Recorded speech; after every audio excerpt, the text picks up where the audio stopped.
हाँ बेटा सार्थक, thank you for your concern but I don't care. ठीक है, हाइजेनबर्ग अनसर्टेनिटी प्रिंसिपल पढ़ते हैं। अरे सर, तो ये जो सेकंड बेसिकली अपन ने देखो बड़ा था, अपन जो चीज अभी कल पढ़ रहे थे was development leading to quantum mechanical model. Bohr model के बाद नेक्स्ट जो मॉडल है वेव मैकेनिकल मॉडल या क्वांटम मैकेनिकल मॉडल, उसको कैसे डेवलप करा गया। उसके लिए पहली चीज तो यूज होती है particle wave nature of particle, exactly to be precise wave nature of electron. तो वो अपन ने डी ब्रॉगली वेवलेंथ में पढ़ लिया। सेकेंड चीज जो यूज होती है in quantum mechanical model is this Heisenberg's uncertainty principle. What is uncertainty principle? तो उसको समझने के लिए अपन पहले अनसर्टेनिटी समझेंगे।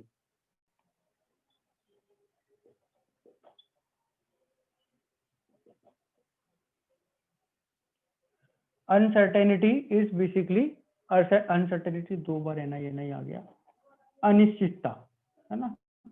अगर कोई चीज फिक्स्ड है, प्रिसाइजली फिक्स्ड है, सर्टेन है, तो उसको तो सी के सर्टेन बोलेंगे। पर अगर कोई चीज फिक्स नहीं है ना, उसकी वैल्यू प्रिसाइज नहीं है, तो उसको बोलेंगे अपन अनसर्टेनिटी।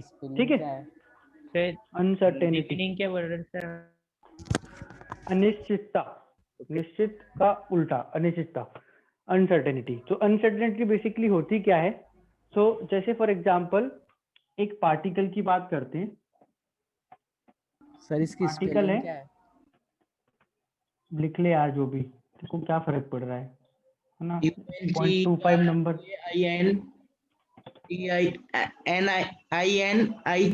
रहने दो, शांत हो जाओ, लिख लेगा वो।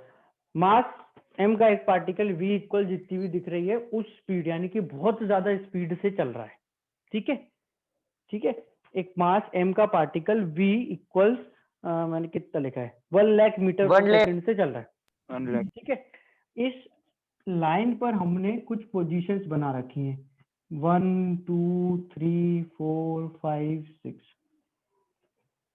ये पार्टिकल चलते चलते किसी एक इंस्टेंट पर यहाँ 3 पर आया, और हमको जैसे ही बताना है कि पार्टिकल यहाँ पर आए, तो हमको किसी को बताना है कि उस समय पार्टिकल की एग्जैक्ट पोजीशन क्या है। ठीक है, अनसर्टेनिटी समझा रहा हूं, एग्जैक्ट पोजीशन क्या है। तो पार्टिकल किसी एक इंस्टेंट पर इस 3 पे होगा, तो पर कुछ ऐसा होता है कि अगर ये इतनी स्पीड से चल रहा है, इतनी ज्यादा स्पीड से चल रहा है, तो ये पोजीशन 3 पर स्टे करेगा क्या, रुकेगा क्या?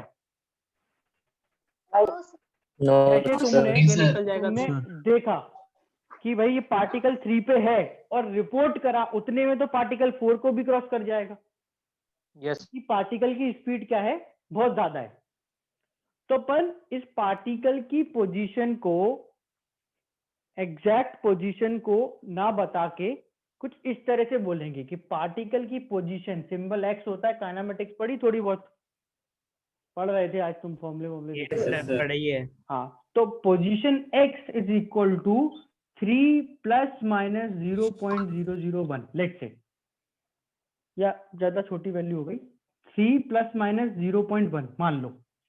तो मैंने बोला कि इसकी पोजीशन 3 ± 0.1 है, मतलब पार्टिकल जिस इंस्टेंट पे मैंने बताने को बोला है 2.9 से लेके 3.1 के बीच में कहीं भी हो सकता है। तो इस पार्टिकल की मैंने सर्टेन पोजीशन बताई क्या? No sir. मैंने एक रेंज बता दी कि भाई देख लो 3 पे होना चाहिए था, पर आसपास होगा, या तो थोड़ा सा पहले या थोड़ा सा बाद में। तो दिस आसपास की वैल्यू इज अनसर्टेनिटी इन, क्या बता रहे थे अपन, पोजीशन। तो मतलब जो एरर होती है वही। हाँ, मतलब जो एरर होती है वही, और इसको लिखते भी डेल्टा एक्स है, जो एरर को लिखते हैं अपन, है ना। और एग्जैक्टली सेम चीज ही है as error. I am like, तुमने एरर शायद पढ़ लिया ना। यस सर, यस तो बिल्कुल जो एरर है उसकी वैल्यू में जो एरर है वही अनसर्टेनिटी भी है, बट अपन बोलेंगे उसको uncertainty. So as we talk about few values, अपन बात करते हैं इसमें कॉन्सेप्ट में एक्स, वी और पी की। So this x is position का symbol, standard symbol है, v is velocity and p is momentum. और अगर मैं इनके आगे डेल्टा लगा दूं, डेल्टा एक्स, डेल्टा वी और डेल्टा पी, इन तीनों में ही पोजीशन, वेलोसिटी और मोमेंटम में अनसर्टेनिटीज हो जाएंगी. ठीक है, delta x, delta we, delta P R uncertainty in position, velocity and momentum. Symbols का मतलब बता रहा हूँ.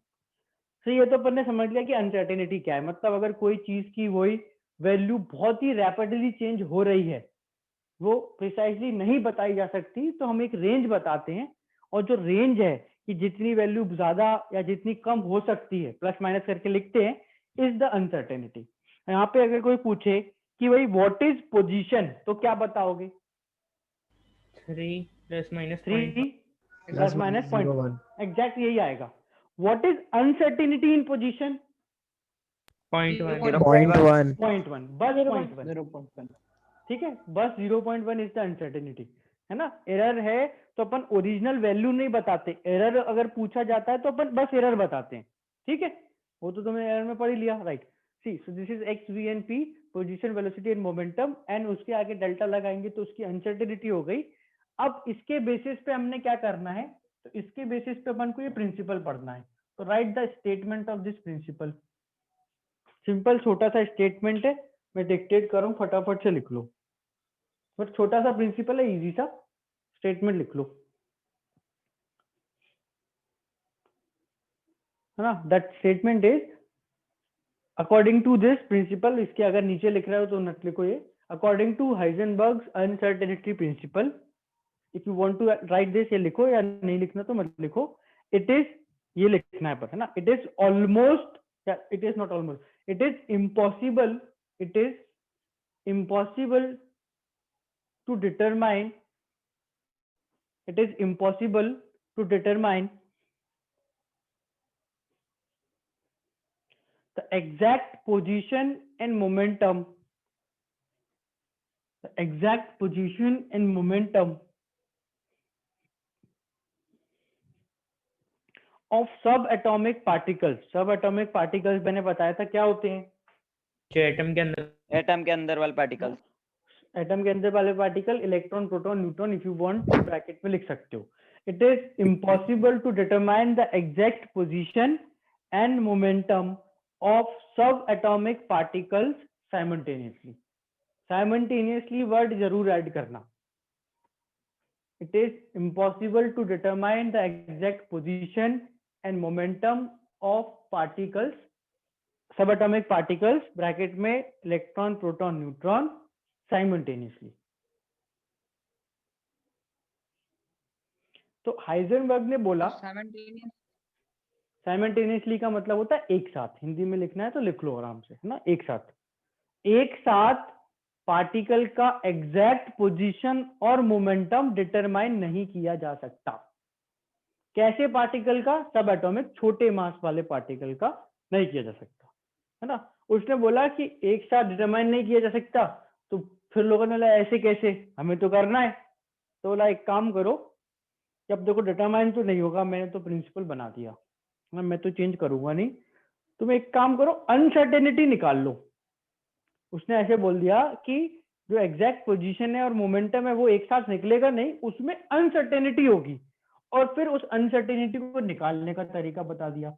डेल्टा एक्स क्या होता है? Delta x uncertainty in position.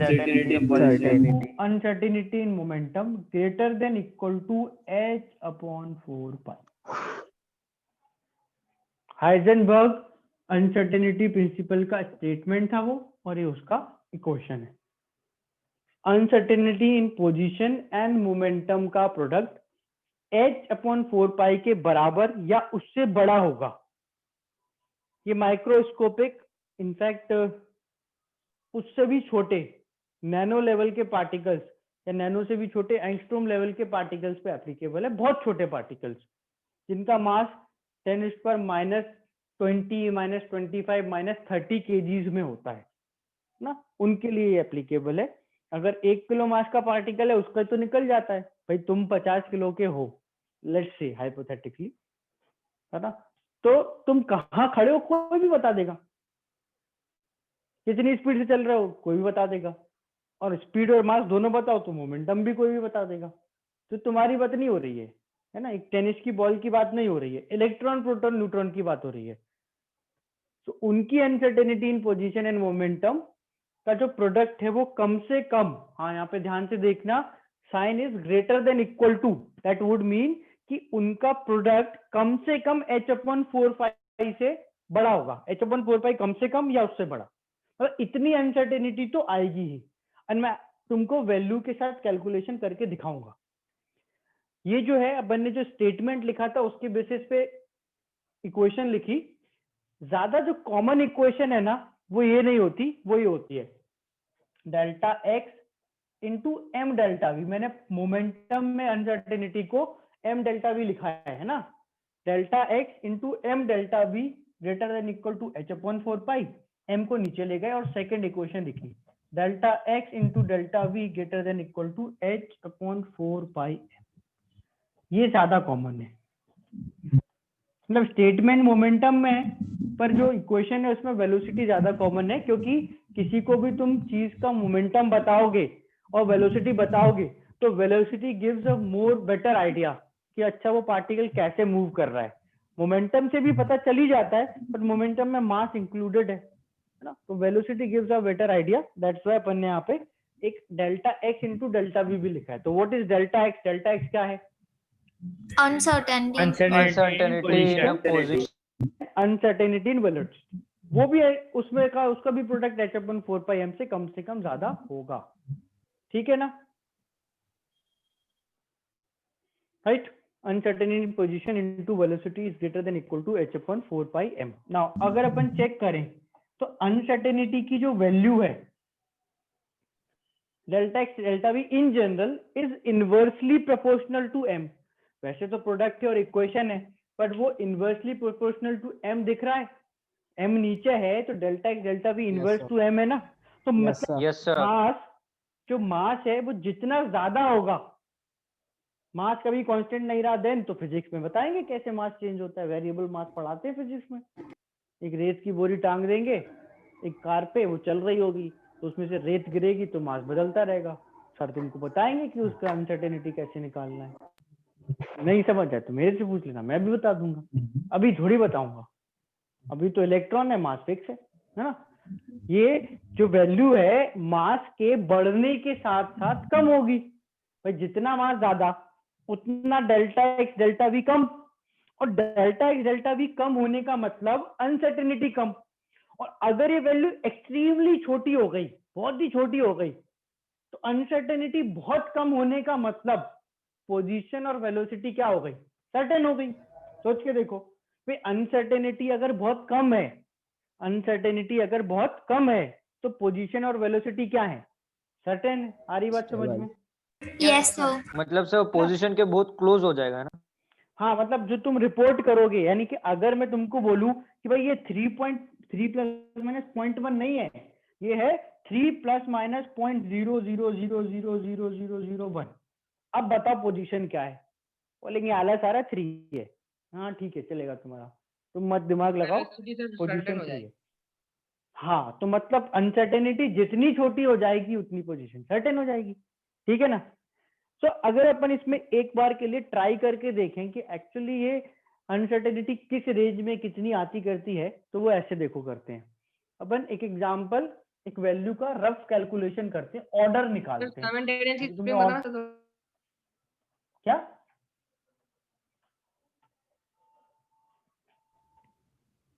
Sir? Spelling किसकी स्पेलिंग? मॉड्यूल में से देख लेना। साइमल्टेनियस की स्पेलिंग कोई बता दो भाई। मास 1 kg है इसका, एक बॉल है ना। ULTANEOUSL। m = 1 kg एक पार्टिकल है, मास m 1 kg है उसका, और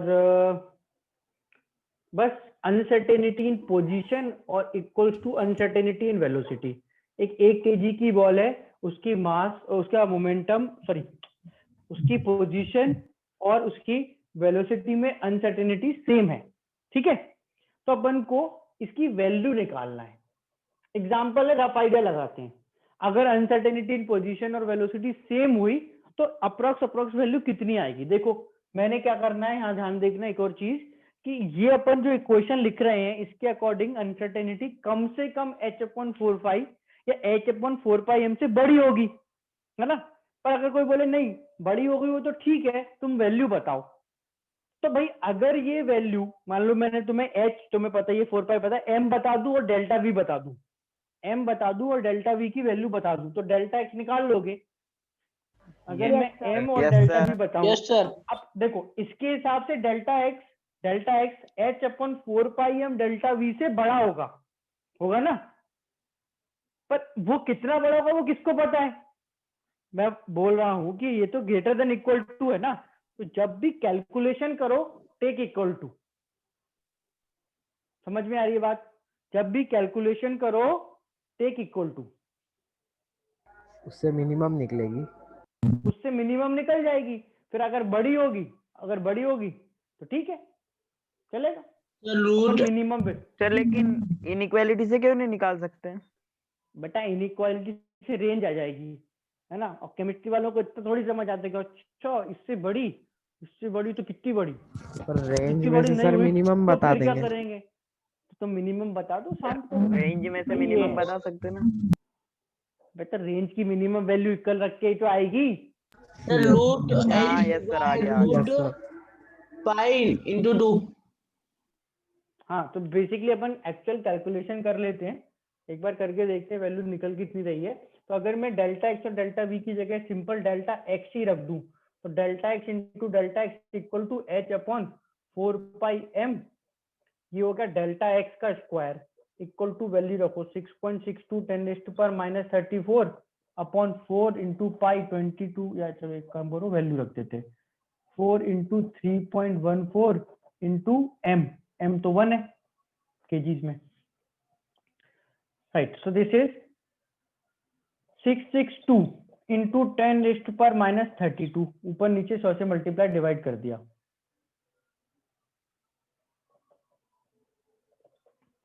अपॉन 4 इंटू 3 12.5 ले लेते हैं, अप्रोक्स है ना ये, ठीक है। ये आ गई। अब इसका ले लो रूट, ये आ गया डेल्टा एक्स 662 अपॉन 12.5, ये 50 में कुछ आएगा, तो वैल्यू आएगी करीब 7 इंटू मतलब 7 पॉइंट में आएगा कुछ, उससे अपन को कुछ नहीं करना, रफ आइडिया लगा रहे हैं अपन, तो ऑर्डर निकाल लेना, ऑर्डर में इसकी वैल्यू की जरूरत ही नहीं होती है, इंटू 10⁻18। ये इंपॉर्टेंट है कि डेल्टा एक्स यानी कि अनसर्टेनिटी इन पोजीशन सब कुछ ऐसा यूनिट में रखा है, तो ये मीटर में है ना, सब कुछ ऐसा यूनिट में रखा है तो ये मीटर में, तो ये तो ये क्या लिखा है 7 पॉइंट, कुछ भी बना लो यार, स्टार बना लो 7.2 अरे डेस कर लो 7.28 मैं लिखूंगा 7.77।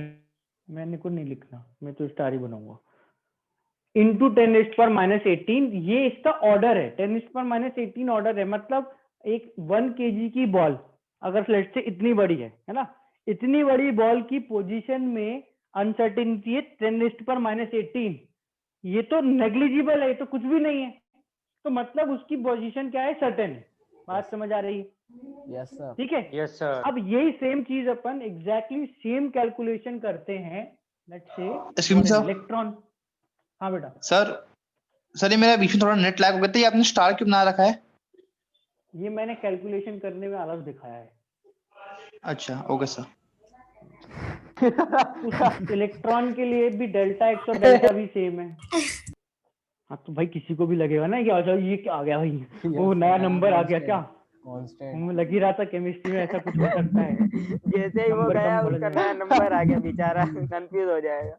हाँ, कोई बात नहीं, पूछ लिया उसने, है ना। 9.1 इंटू 10⁻31 kg अपन ने इलेक्ट्रॉन की बात करना है अब, और उसके लिए भी डेल्टा एक्स डेल्टा भी सेम लिया। अब इस कैलकुलेशन में सीधा यहाँ से लिख रहा हूँ, डेल्टा एक्स का स्क्वायर आ जाएगा 6.62 into 10⁻34 upon 4 into 3.14 pi into 9.1 10⁻⁻31। अब ये देखना यहाँ पर ये जो वैल्यू आ रही है ये अपनी हो गई वही 4 इंटू 3.4 12.5 के आसपास इंटू 9 का अपन सीधा रूट ले लेंगे। देखो 6.62 इंटू 10⁻34 हो गया 10⁻3, ये हो जाएगा 12 इंटू 9 108, तो 1110 ले लो होल नंबर में ऐसा। और इसको अब लिखो 662 इंटू 1000 से करा मल्टीप्लाई और इसको कर दिया -6, नीचे लिख दिया 110, कैंसिल करा, ये आ रहा है करीब करीब 66 है ना। 60 इंटू 10⁻6, इसका ले लो रूट, इसका ले लो रूट यहाँ पे डेल्टा एक्स। तो डेल्टा एक्स की वैल्यू 60 का रूट कितना होता है? 64 का 8 होता है। ये भी कोई 7 के आसपास आ रहा है, यहाँ पर भी वही स्टार इंटू 10⁻³ मीटर। फिर अब इसका ये ऑर्डर है 10⁻3। तो देखो तुम कंपेयर करो डिफरेंस। दो चीजें हो गई, एक तो इसका साइज कुछ सेंटीमीटर्स में या कुछ मीटर्स में था, मतलब ये 1 kg की बॉल इतनी बड़ी है लेट्स से, तो उसमें अनसर्टेनिटी इतनी कम। और इलेक्ट्रॉन जो कि बहुत छोटा होता है, नेकेड आई से दिखता भी नहीं है, उसमें अनसर्टेनिटी काफी ज्यादा आ रही है। तो इलेक्ट्रॉन के लिए ये चीज ठीक से एप्लीकेबल है, तो उसमें अनसर्टेनिटी इतनी आएगी कि हाँ हम उसकी एक्चुअल पोजीशन ना बता पाए। This is something similar to what? De Broglie concept, matter wave. कि भाई उसमें भी ऐसे ही हो रहा था, मैटर वेव निकाल तो कहीं भी देते थे पर सिग्निफिकेंस सब एटॉमिक पार्टिकल में था। ऐसी अनसर्टेनिटी निकाल तो कहीं भी लो पर सिग्निफिकेंस या उसकी जो एक्चुअल वैल्यू है, ठीक ठाक सी वैल्यू है, वो सब एटॉमिक पार्टिकल में आएगी। इनमें अनसर्टेनिटी इतनी ज्यादा आ जाएगी कि कोई मतलब ही नहीं है निकालने का, है ना। इतनी छोटी वैल्यू आती है कि वो तो सब सर्टेन ही है। आ रही है बात समझ में? Yes sir. Yes sir. Yes, sir. Yes sir. तो ना इसके अलावा तो बेसिकली देखो इसमें ऐसा है कि फिर इसके बाद कैलकुलेशन वाला पार्ट है ना। एक एग्जांपल ट्राई करके कैलकुलेशन वाला पार्ट करते हैं। उसके पहले मैं तुमको समझा देता हूँ कि अपन ने प्रिंसिपल देखो पढ़ा क्यों। अगर मैंने बोला कि इलेक्ट्रॉन एक वेव है, डी ब्रॉगली के हिसाब से इलेक्ट्रॉन एक वेव है, तो अपन इलेक्ट्रॉन की जैसे अपन ने एक चीज तो देखो पढ़ी ली, कैलकुलेशन सब देख ली, ऑर्डर भी देख लिया। अब देखो जैसे मैं बोलूं कि इलेक्ट्रॉन एक वेव है, हमने वेव बनाई भी थी, तो इलेक्ट्रॉन एटम के किसी ऑर्बिट में एक वेव की तरह ऐसे प्रेजेंट होगा। अब कोई बोले अच्छा हाँ इलेक्ट्रॉन वेव है, बताओ उसकी पोजीशन क्या है। तो इस तरह से जब ये इलेक्ट्रॉन वेव की तरह प्रेजेंट होगा तो अपन उसकी पोजीशन बता पाएंगे क्या? अनसर्टेन अनसर्टेन है। तो बोर ने तो बता दी थी। बोर ने बोला हाइड्रोजन एटम का जो एक इलेक्ट्रॉन है वो पहले ऑर्बिट में 0.529 एंगस्ट्रॉम दूरी पर होगा फ्रॉम न्यूक्लियस। बता दी पोजीशन, ठीक है। सर्किल में घूम रहा है, ऐसे सर्किल में तो घूम रहा है, पर तुमने रेडियस बता के एक तरह से पोजीशन बता दी। चलो पोजीशन छोड़ो, velocity exact value 2.18 into 10⁸ metre पर सेकेंड, 10⁶ मीटर पर सेकेंड। तो हाइजेनबर्ग के हिसाब से ये चीजें करना पॉसिबल नहीं है। उससे बोर मॉडल में जो भी अपन चीज करते हैं उससे एक्सप्लेनेशन तो आते हैं, पर हाइजेनबर्ग के प्रिंसिपल के हिसाब से इलेक्ट्रॉन इतना छोटा है और इतनी स्पीड से चलेगा कि उसकी एग्जैक्ट पोजीशन और वेलोसिटी बताना इज नॉट पॉसिबल। एक तरह से uncertainty principle is one of the drawback of Bohr model. Bohr model को अनसर्टेनिटी प्रिंसिपल में अपन से एक्सप्लेन नहीं कर सकते। Uncertainty principle does not apply to Bohr model, उसमें तो सब कुछ सर्टेन है ना,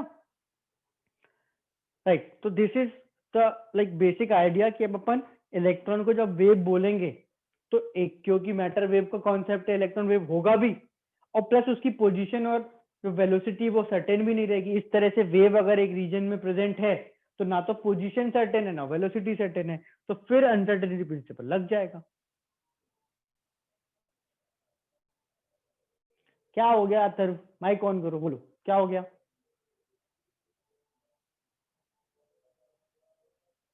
माइक ऑन करो जल्दी। इलेक्ट्रॉन न्यूक्लियस में कुछ नहीं हो सकता। अगर इलेक्ट्रॉन न्यूक्लियस में हुआ तो पर न्यूक्लियस ही न्यूक्लियस होगी और तो कुछ होगा ही नहीं। एटम में न्यूक्लियस के अलावा जो इलेक्ट्रॉन्स होते हैं उसके एटम बनता है। न्यूक्लियस तो बहुत छोटी है। अगर एटम के अंदर ही न्यूक्लियस के अंदर ही इलेक्ट्रॉन चला गया फिर तो कुछ बचेगा नहीं।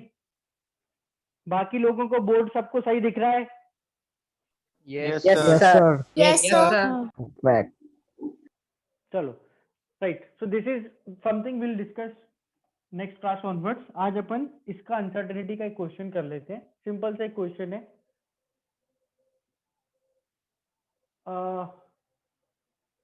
500 ग्राम ball moving with 200 meter per second speed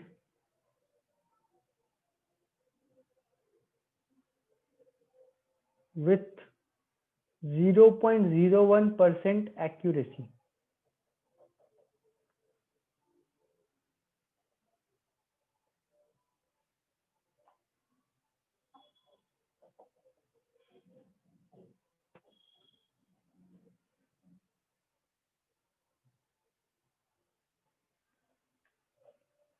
(200 meter per second speed measured with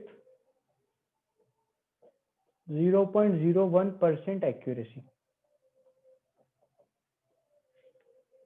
Find delta x. एक 500 ग्राम की बॉल है, उसकी स्पीड है 200 मीटर पर सेकंड। उसको अपन ने 0.01% एक्यूरेसी के साथ मेजर किया है। तो उस बॉल का अनसर्टेनिटी पोजीशन क्या होगा ये निकालना है। Minimum value. हाँ ऑब्वियस।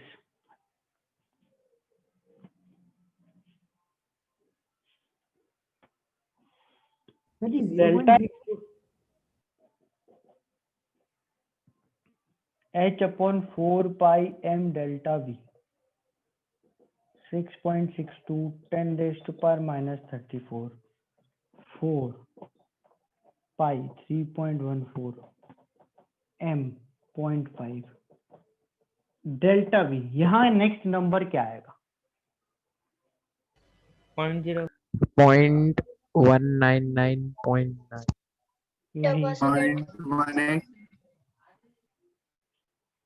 0.02 0.02 कैसे आएगा? 0.02 0.01% of 200.